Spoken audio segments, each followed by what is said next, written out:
Good evening, everyone, and welcome to the Brian Crombie Radio Hour on Saga 960. Last week, I had a couple of shows on the housing market and what was happening, and also on mortgage rates in the residential sector.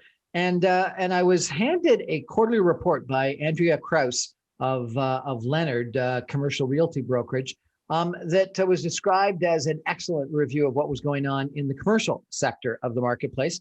And so I wanted to reach out to Andrea to find out what was happening in commercial leasing, particularly because Andrea has an expertise downtown Toronto in the financial district. She's been involved there for a couple of years. Andrea Kraus, welcome to our show. How are you? Thank you, Ryan. Great. I appreciate that. Just a couple of years. Just a couple of years. Actually, you told me that you were a jock. You were a kinesiology person, and you fell into the real estate business. Is that correct? Yeah, it is. I was working in the fitness industry and wanted to buy a house. So I kind of spent a year educating myself about it. And I jumped in without even knowing what commercial was, but I was coming out of an industry that was 24/7 in the fitness world and private clubs, and that was residential and I did not want to continue that schedule. So I jumped into commercial without knowing what it was. And your quarterly report was actually extremely well written. I understand it's a collaboration of a few different people. Yeah, there's a problem. We have 100 agents at Leonard Commercial. We have a North office, a West office, and a financial core office. And there's input from 10 to 12 people that specialize in their locations, in industrial, in retail, in office, in land, in investment. So it's a really nice collaboration. So bottom line, a lot of us, wonder if we're ever going to go back to the office and what's happened or what's going to happen to downtown Toronto. What's your assessment? Bottom line, you're going back to your office. You know what?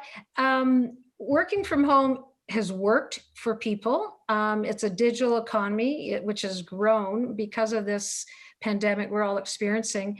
But your millennials, they want to be with their friends and meet them for coffee and meet them for a beer. And then you've got your 30, 40-year-old couples who have kids at home and running around while they're trying to work and trying to do online school. And myself, you know what? It's isolating. You want to be in the office. You want to collaborate with your colleagues. Productivity, everyone's going back. My estimation is we'll have 75% people back in the fall. Really? So a lot of companies have been announcing they're going to go with some hybrid model that you're going to go back, parts of week, but not the full week. And I understand a lot of major corporations have been subletting space. So how do you feel so confident in the downtown commercial marketplace? You know what? I'm on the front line, so to speak. I have listings. You either work with landlords and you have a listing and you represent them, or you work with tenants and take your tenants to the landlords, or you can do a little combination. And in the past, I did really only landlord work, and now I'm quite a 50-50. So I'm on the front line. I have agents calling me daily about my listings. So I'm chatting with agents, I'm chatting with landlords, and I'm showing spaces to tenants. People want to be back. And so I consider myself on the front line as a result. And the word is everyone is anxious to be back, but there will be hybrid. There won't be normal. It's going to be a new normal for sure. And that new normal is what? Different hours or less? I think a lot of people hoteling or what do you call it? Not kiosks, cubicles. What? How's it gonna be different? I think it'll be a lot less cubicles. A lot. Where the past decade, majority of people went to open spaces and tables and desks, and there was a lot more open concept. I think there'll be a lot more back to private offices. And instead of, if a tenant had 3,000 square feet before, now let's say 25% of the people stay home. They'll still need that 3,000 square feet. People spread out. They might go to Monday, Wednesday, Friday. They might go, A to K is this day and K to Z is that day. It seems there'll be a little more options, but people will have the opportunity to continue at home. I just think it's going to be a much smaller percentage than want to go back. People want to be back at their office and working because that is normal. And so if you're a commercial landlord, don't worry, vacancy rates are going down. We hope so. Do you know what? We've just come through a historical The vacancy rates have been so low for a decade down in the financial core. It's been so unusual. We are in 3-4% vacancy when you've got close to 100 million square feet. Those are crazy low numbers. So has it increased? Absolutely. We're in the mid-teens, but there are a lot of sublets out there and they haven't moved. The financial core has not done a lot of leasing. Midtown has done a lot more because people live Midtown. They don't need to get on public transit. They can walk to work. They don't have to drive their car. People in the core have not been rushing there, but there have been 10 to 15%, I would say, occupying the buildings right now. But logistically, everyone who's related to that, your restaurants, your retail, are struggling as well as the landlords. But keep in mind, the landlords, the tenants are on leases. So, majority are paying their bills because they've got a legal liability to pay their bills. We're chatting tonight about the commercial real estate market, particularly downtown Toronto, with Andrea Kraus, who's the Senior Vice President of Leonard Commercial Realty Brokerage. We're going to take a break for some messages and come back more with Andrea in just a minute. Stay with us.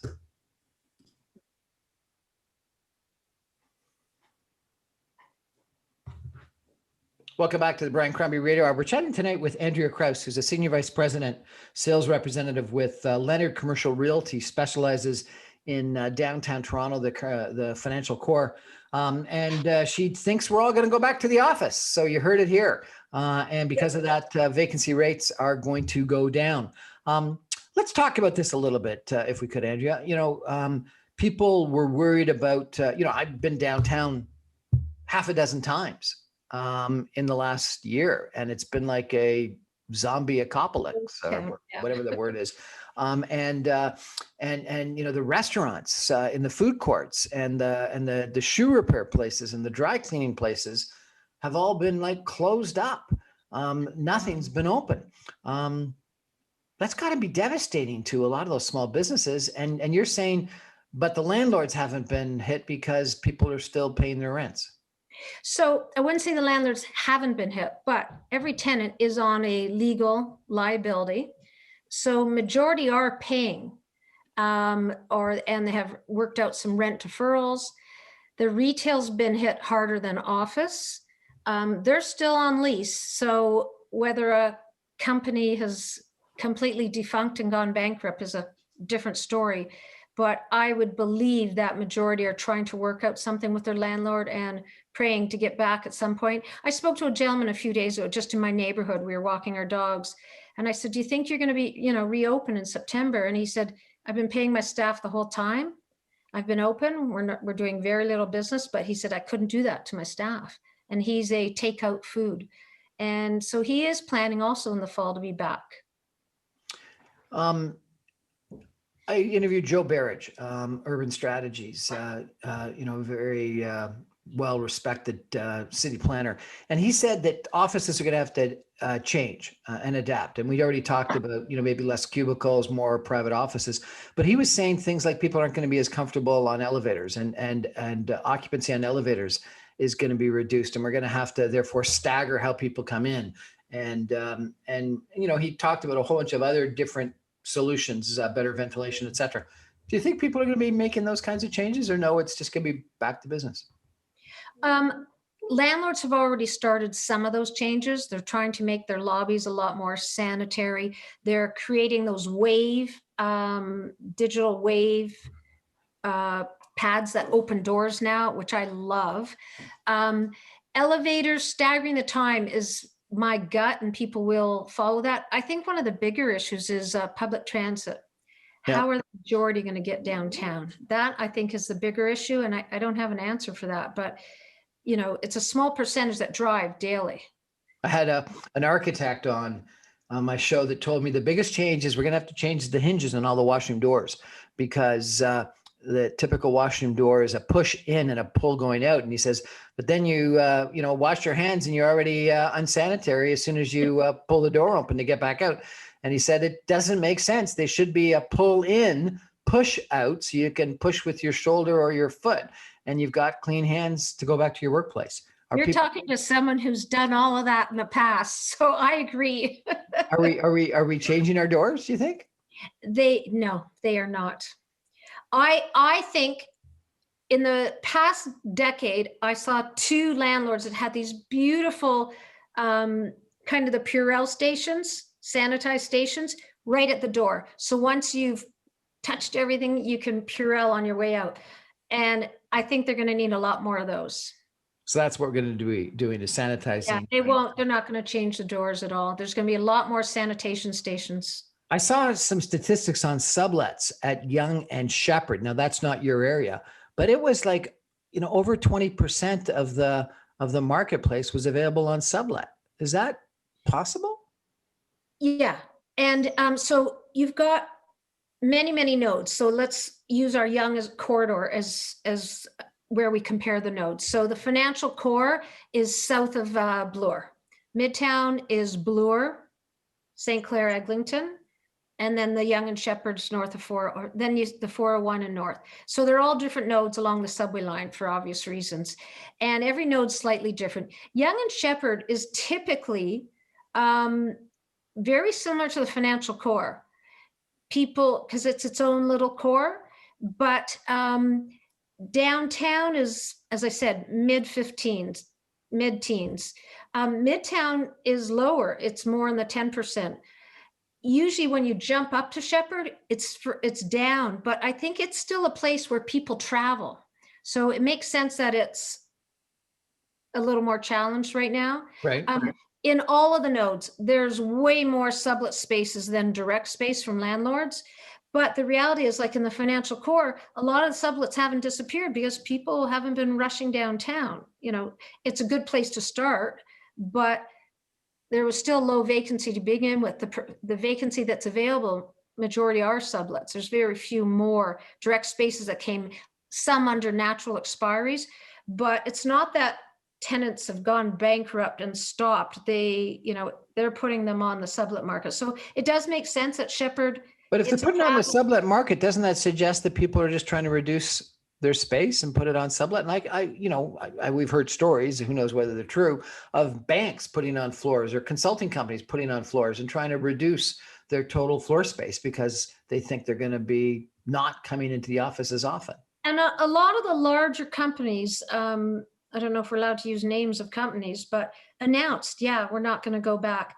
I think that those were knee-jerk reactions. I think a lot of people are going to go back. Now, look at, as well, you had a residential person on before. So many people have been migrating outside of the core. And I think there's going to be a point where some people find, oh my God, I do have to be in my office more than I think I do. And I might have to move back to the city. You know what? The demand is always, or the need has been, to be in your office. That's where the boss sees you, that's where your colleagues see you, that's where they know what you're doing and how you're doing it. Although we're in the digital world and working this way, I think majority are going to have to go back. I think there will be a percentage that won't, but I think majority will be back. So you say vacancy rates are in the mid-teens in the financial district right now. You predict they're going to come down? Absolutely, I do. And now, not in 1 month, but in 6 to 12 months, I do. And so is now the time to start building again? Should we have more supply? Well, that's a good question. We hadn't had any construction in more than a decade, for 1 decade. And now the past 5 years, we've had a lot of construction, and there is construction ongoing right now, but I don't know if we need to start right now. There is some already in that mode.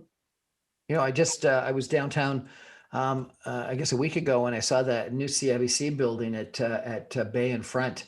And it looks like it's almost ready to move in. It's huge. It's huge.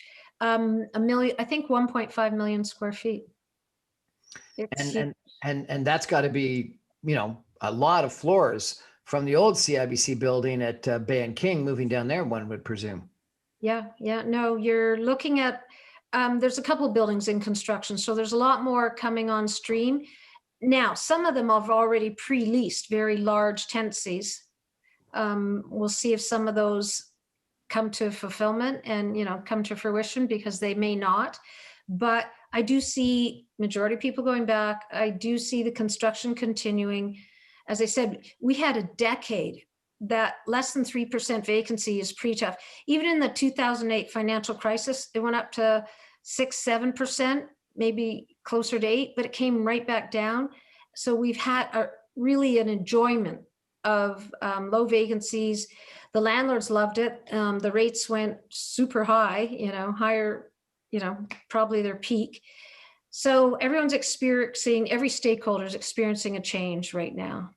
So let's address for both the landlord and the tenant perspective. What would you be telling a landlord client today, and what would you be telling a tenant client today? Well, what I have observed is the landlords haven't modified their posted rates at all. You might get a little more inducements, so you might get a little more free rent in your negotiations, or the landlord helping contribute in your construction. I would say they should be a little open to reducing the rates today, because they were really high and it was making it challenging for many tenants that were in your Class A building versus a Class B or C, couldn't move. Some had to move down because the rates were just going so high. So I think they should be a little more realistic and look at the perspective of what the rates are. And then for my tenants, if you can grab a sublet right now, I would say grab one, because there's a financial benefit, and that's bottom line for your business. So it's a great opportunity to grab a sublet if you can. If you're locked into your own space, you have to utilize it wisely. If you're subletting space, can you get it at a significant reduced dollar per square footage lease rate than what it was initially leased at? I would say right now you can get your average space is $5 to $10 lower, Yes. and that's significant. That's significant. Plus, your lease commitment can be significantly less, right? Well, your lease commitment typically on a sublet's going to be 2 or 3 years. So for a lot of people, that will give them comfort to get through this period of transition. So you got the issue that you may have to move, but you don't have a 10 or longer commitment. Yeah. I have tenants who have moved home. They had a natural expiry. I'm going to use one without names, in November 2020. They said, you know what? We were in 7,500 square feet. We're going to go home. Their clients are retail tenants. So they figured, you know what? Logistically, we could be at home right now. So they're working from home. They're anxious to get back, but they want to, it's one of my first tenants that wants to downsize because they're not sure how their clients are going to pan out being in retail. I have other tenants have all expanded, taken a little more space, less open area, and a lot more private offices. So whether it's Midtown or downtown. What about retail? If your clients were retail tenants, they're hurting. What are you advising them to do? You know what? They're hurting. A lot of restaurants have pulled back. I know one chain I was in the middle of an offer with a restaurant, and I don't do tons of retail, but I do some retail. And I was in the middle of an offer with one, and they had 30 offers around Ontario, and they canceled 28 of them. This was like 10 months ago. They want only drive-through locations now. They don't want to, overpopulate anymore. So retail's got to be very selective. And unfortunately, the retail rates have also skyrocketed the past decade. So I think they'll be a little more selective, and the landlords have to pay attention to how much you can push rates. It's got to make sense at the end of the day for both parties. Right. Now, you do primarily leasing. Do you also do sales? Absolutely. Yeah. So tell us what you think is happening to cap rates. You know what? The cap rates haven't changed drastically. The biggest problem right now is there's little product. There's not a lot for sale, and that's the biggest challenge. But the cap rates haven't changed. Explain to everyone that may not know what a cap rate is, if you could. The capitalization rate is how a sophisticated investor would look at the bottom line of revenue, that means after their expenses, on a purchase of an investment property, in very lay terms for you. So net operating income divided by the investment. Correct. By the purchase price. The capitalization rate. And cap rates are what in percentage terms? Well, different. They're 4% for one industry, 5% for another industry. So an office building downtown could be at 4.5%, where, further north, it would be at 5.5%, so they vary. It's niche on. If you bought an office building today, Yeah. you would only be expecting a 4.5% return on your money. Yeah, probably right now. It's unbelievable how low they are. Yeah, the cap rates are. And that's primarily because of low interest rates, correct? You're partially because of the low interest rates, and the purchase prices have doubled the past 5 years. So that also has an impact. 5 years ago, you could buy a smaller office building for $400, $500 a square foot. They're $1,000 a square foot today.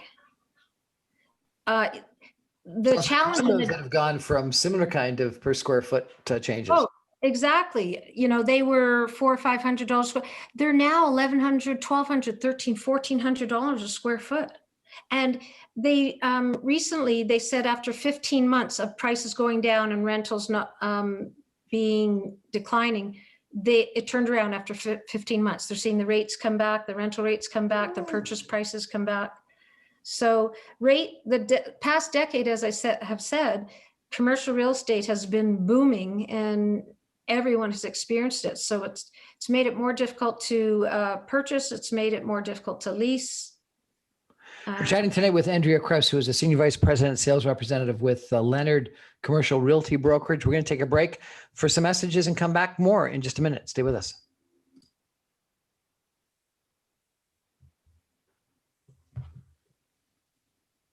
Welcome back to the Brian Crombie Radio Hour, Saga 960.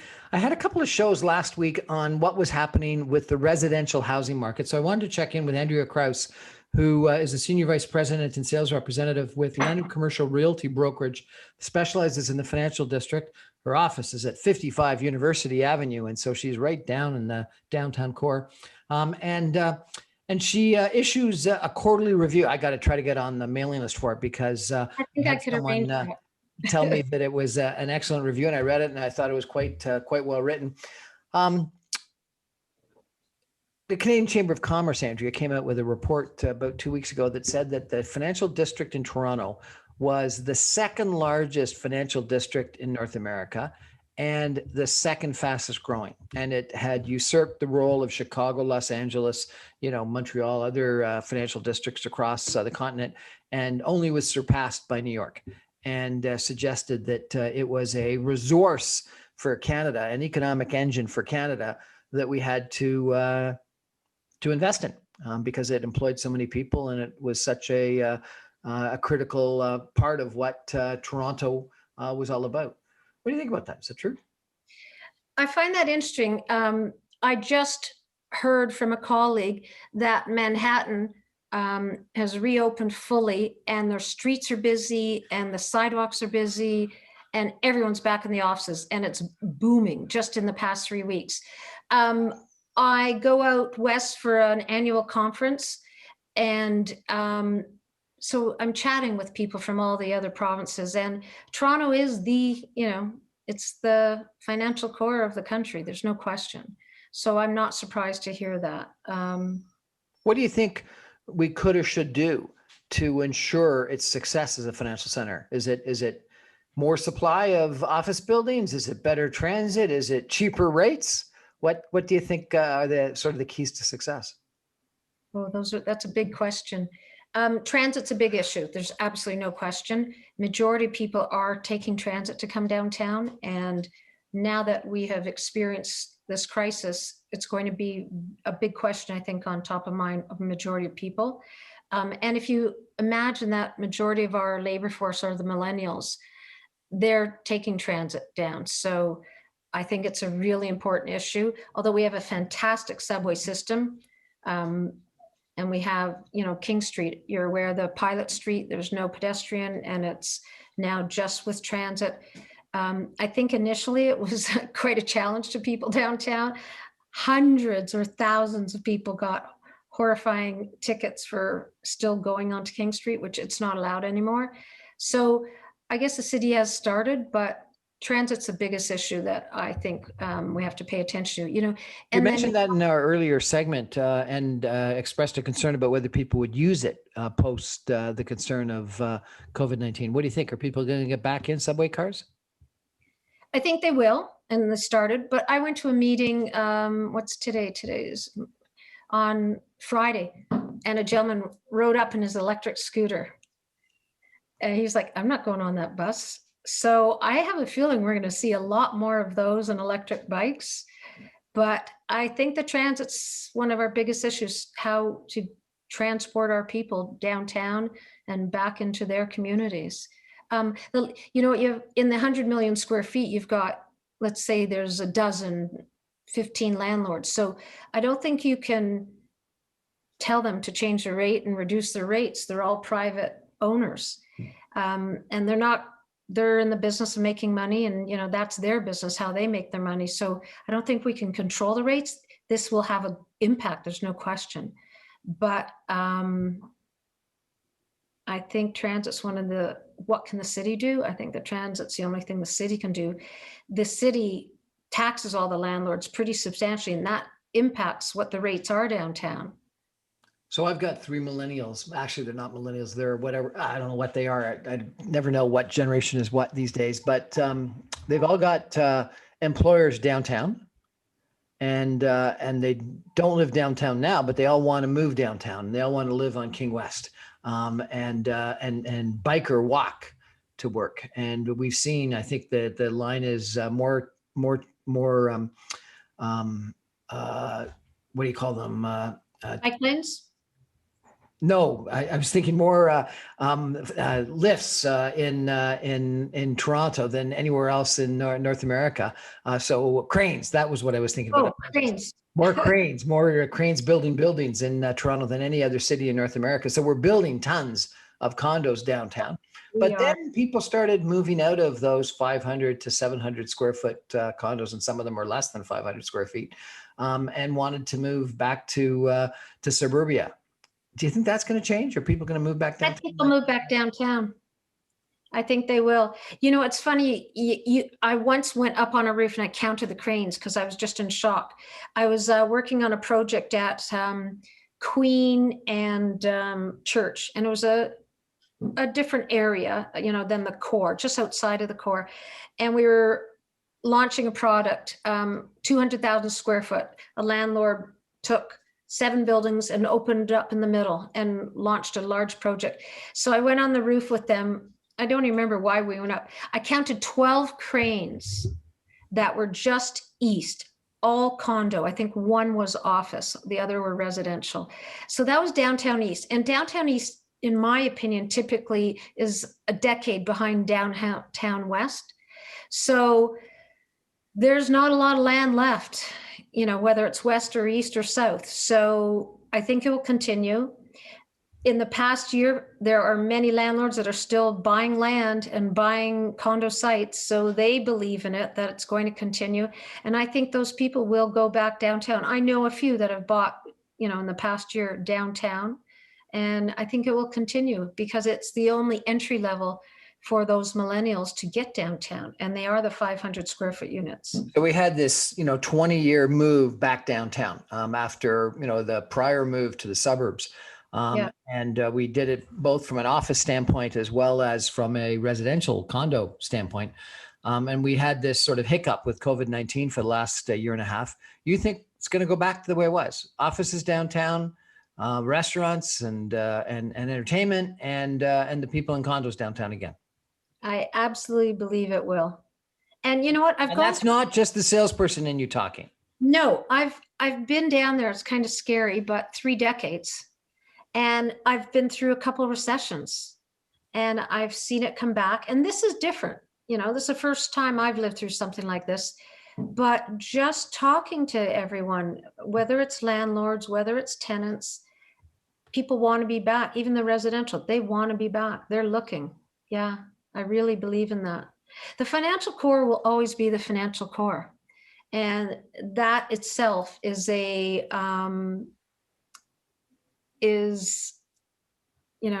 draws attention, and some businesses have to be there and other businesses want to be there. Some want the basic street address, but some just need to be in the core because that's where their clients are. Yeah. Well, I know you don't specialize in it, but the Conference Board and the Neptus Foundation have both done studies recently on the importance of the airport corporate zone, and that it is the second largest employment zone in all of Canada, larger than the employment zone in Vancouver or Montreal, Calgary or Edmonton. And they also spoke about the importance of it, and that we need to do the right things to support it. And while something, dramatically north of 50% of all the people that go downtown come by way of transit, it's less than 10% of the people that go to the airport corporate zone. Any idea what's happened to vacancies and rates in the airport corporate zone? You know what? There's a mix of industrial and office there, where there's no industrial left in the financial core for the obvious reasons. And so the industrial's been booming. The office has pulled back, not as severely as the financial core, but I'm at Leonard Commercial and we have a West office and they're active in doing, transactions. I'm told that one of the biggest businesses is warehouses for Amazon and other people that are doing online purchases and distribution, and they're just going crazy. Is that going to continue, or do you think the online purchasing is going to stop, and so therefore Amazon, that's expanded so dramatically, and DHL and Canada Post and all the different people that ship goods, is that going to change? And are we going to all go back to shopping in the Eaton Centre and Holt Renfrew? Well, I believe we will go back to retail and people just want to physically get in and like to touch. I think the online shopping has grown exponentially. I'm an Amazon Prime member and I was not pre-COVID. I never shopped online. I like going to a store, and I grew up in a family of retail. So I like going to the store and seeing and looking products over, but I think they'll both continue. I think there is, millennials love shopping online. I have neighbors who are getting packages twice a day. It's crazy. So I think a lot of them will continue that. Condos are changing their whole lobbies to accommodate all the packages and parcels come in. Oh my God, I've been to some condos and there's 50 parcels sitting there. They're trying to figure out what to do and how to get them to the tenants. Yeah. Yeah, I think they'll both continue. It's incredible, but the industrial and manufacturing has been growing during this time because of logistically all of the companies that utilize the online shopping, and I think it'll continue. But I think a lot of people will get back to the regular retail and are anxious to get back.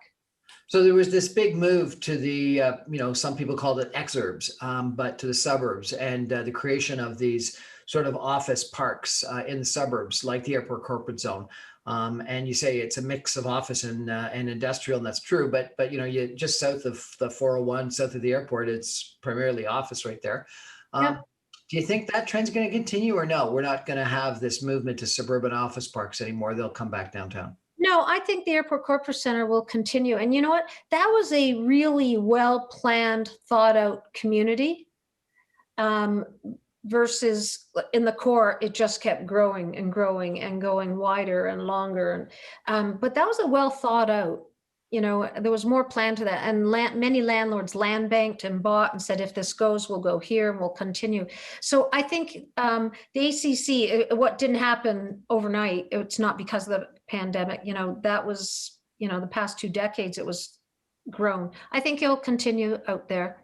There's a large community that, well, if you're saying second to financial core, I didn't read that document. I think it will absolutely continue.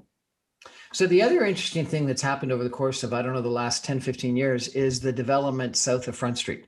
And it was really spurred by, the Air Canada Centre, now the Scotiabank Arena. I used to park there for like $10 a day. In a parking lot. And now it's a 50-story, 60-story building. So you've had this huge amount of development, both office and residential, and entertainment, south of Front Street, into an area that people thought was wasteland for such a long period of time. Is there other trends that you think are going to happen? You commented about how sort of downtown east is 10 years behind downtown west. We've had this huge development of, what do you call it, downtown south, or the waterfront, I guess. Are there other kinds of things that you would point us to that's going to happen? Well, the rail lands are, in the works right now, right? But that's a good question. I mean, the only other new concept I have seen are the stack. You have the, oh my gosh, the freight shipping containers. At Bathurst in front. What do you think of that? Yeah, I think it's pretty funky. Do you know, I was in Colorado 6, 7 years ago, and a whole restaurant concept was shipping containers. They had them all over surrounding, and you could go to each restaurant concept, and assemble on the inside. So it was brilliant. It was a great concept. I think that will continue in some places where there's, it gives you a little taste. So you've got that, you got that shopping district in the distillery district. You've now got this stacked development at Bathurst in front. Do you see that happening somewhere else? Where else could the stack? Well, the stack you could do almost anywhere. And I mean, that's pretty squeezed in on Bathurst. They've done a nice little tidy job there. So I think you could pop that in and it could go in Liberty Village somewhere, no problem. You could add that into the distillery district pretty easily. I wouldn't be surprised if it got squeezed into some of the south of front areas that you're mentioning already. I don't love how we have developed the south of front. I mean, it's the whole skyline is a mixture of different, heights, but they've blocked a lot of the skyline. And you're right, now it is office. It was primarily residential, but now it's office. And there's still the whole area where the studios are west of Queens Quay. So there's still more areas to be developed along there. It will spread out. It'll continue. I believe Eastern Avenue is going to be a major redevelopment zone still. I think Now with this, you've talked about the importance of transit. We're going to have this Ontario line that's going to come along Queen Street and then continue on to the exhibition, to Ontario Place, I guess, almost. Are we going to see a development along Queen Street east of downtown comparable to, what Yonge Street is once we have transit along there? I think that will take a little longer to foresee. I mean, right now you have condo developers looking at a lot of those areas, Bloor and Broadview, there's a couple condos going up. There are a couple at Danforth and Maine going up, and big landlords. So I think it will happen, but that's going to be over a decade or two. What about Yonge and St. Clair? What do you think is going to happen there? Well, there's one landlord that owns majority of Yonge and St. Clair, and they've done a lot of updating on their properties. Do you mean So Yonge and St. Clair, you've got a big development on the northeast corner. You've got one Delisle that's been announced. Is it going to become like a Yonge and Eglinton or Yorkville, or what's going to happen to Yonge and St. Clair? I think it'll be similar to Yonge and Eglinton. The one landlord right now does majority office. So will they make some more residential? You know what? They've been updating, renovating all the office buildings, and they've got their hands in on every corner there. I think Yonge and St. Clair is actually a great little node. Are there other little kernels that you haven't discussed yet that people should be looking at? What's the little secret that Andrea Kraus wants to tell us all about the coming new spot? Oh my God. An area that will grow. Are you familiar with the Geary Avenue node? No, where's that? So do you know where the brick is? Dufferin and Geary. So just south of Davenport. Okay. There's a little node that just out of the buildings haven't been renovated, but many, many little boutiques are popping up on the east side, and I think the west side will continue. I think there's also the Roncesvalles area that will grow and become a little more popular. Again, some of those are people want to be out of the core, so where can we expand and still work lives. I've always like loved knows. Greektown along the Danforth and Bloor West Village in the West End. And I've always been amazed that there's not more density along that. And maybe not office, but But it is picking up already. There's 3 large landlords that are recently have acquired properties at Danforth and Maine. And there's going to be a couple large condos going there, and there's a few other sites for sale. So you're right, that Greektown is going to change dramatically. We're chatting tonight with Andrea Kraus, who is a Senior Vice President, Commercial Leasing Expert with Leonard Commercial Realty Brokerage. We're going to take a break and come back with some concluding comments. Stay with us.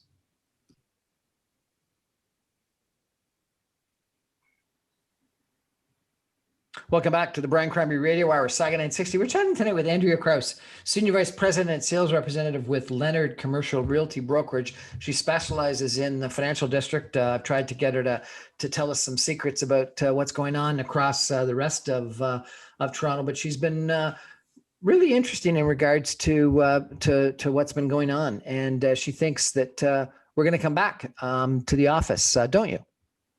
I do. I believe strongly that people want to be back in their office. I think tenants and landlords have to be really open to the solutions to move forward, but tenants want to be back. They want to be with their colleagues. They want to be in the office into what was their normal setup. Landlords are going to have to be a little more accommodating to work with the tenants. I really believe majority are going to head back. And you were telling me that Montreal hasn't suffered nearly like Toronto has. Is that the case? Yeah, I don't know the reason it hasn't. I mean, as we discussed earlier, Toronto is definitely the financial core and of the country. But I have spoke with a colleague who's in Montreal, and his business has definitely been impacted, but not nearly how we have in the financial core in Toronto. So he has a team, and they've been busy, but I really don't have the answer. He didn't. We were trying to wonder why Montreal. Now, you gave me a number earlier. I'm not sure if you want to share that or not, but you said that a team does 150 deals a year? This particular team typically would do 150 transactions in 2020 in a year, and they only did 100. Where in comparison to the financial core in Toronto, if a team's doing 60 deals, they probably did 10 to 15. Like, that's a big difference. They did 75% versus 25%. Right. That's so amazing. And yeah. Any sense of Edmonton, Calgary, Vancouver? You know what? I've got some colleagues there, and we've chatted. People aren't as busy, but we didn't. I don't know the numbers in the same way. But everyone I know in the business and office leasing across the country, definitely it's been challenging and not our normal day-to-day business. But you think you're back to business as usual come September? Yeah. Once we all get that second vaccine. I think with the rollout of the vaccines, kids hopefully going back to school, people are really, and companies are really going to want to be back in the office, and I believe strongly 75% will be back, whether it is staggered or 2-3 days a week. But I really believe that people are going to be back in the office and in a new normal. Andrea, you've been in the commercial leasing business for 30 years, you told me. Plus. Yes. 20 years from now. So 2050, downtown Toronto. What's the office market going to be like? Wow. We've got 100 million square feet now. My opinion is we'll be in 125 million square feet in the financial core. Prices will be at their peaks. And yeah, I think we'll be back at higher rates by then. I interviewed a guy that does these schematics of downtown Toronto, both existing buildings as well as all the planned proposed buildings, both those that have been permitted and those that are just sort of proposed. We look like Manhattan. Yeah, that's what I see continuing more and more and more. So 20 years from now, sort of between the Don Valley Parkway and Roncesvalles, you think is going to look like Manhattan?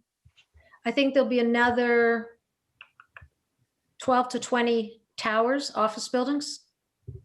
And that, if we cross that far east and west, that's going to be pretty similar. Andrea Kraus. Manhattan's in a smaller area though, more contained. We're a little more widespread. Thank you so much for joining us and sharing with us what you think is going to happen in the commercial real estate market. Thanks for the opportunity. Well, I thought that was kind of interesting, everyone. And I think that, I think Andrea is right. I think that there's a lot of people that want to get back to work in downtown or wherever their job location is. And I think there's a lot of bosses that want people to come back to work. I think people have been reasonably productive and efficient working out of the house. But I think that number one, there's been less creativity because I think that creativity comes through interaction and bouncing ideas off of one another. And it's more difficult to bounce ideas off virtually than it is when you bump into someone's office or you share a coffee or you go down and grab lunch together. Because I think that old line about more deals get done in the coffee shops on the main floors that get done in the boardrooms on the top floors is probably true because that's when you meet to iron out the challenges and the problems and you come up with good new ideas. And I think there's some bosses that aren't quite sure if people are being as productive as they need to be or they want them to be at homes. And so I think I agree with Andrea. I think that both people want to get back and I think bosses want them to get back. And I think that we, as a race, really created our success because we got together in villages and interacted and traded and did business. And so I don't think that COVID-19 is going to stop that. We may stay home 1 or 2 more days a week and work because we know we can do it virtually. We don't have to be in the office all the time. But I think most of our time, we're going to be back, not in our home office, but in our real office. Anyway, so that's my 2 cents. Andrea, thank you so much for joining us. Good night, everybody. Thank you. Good night.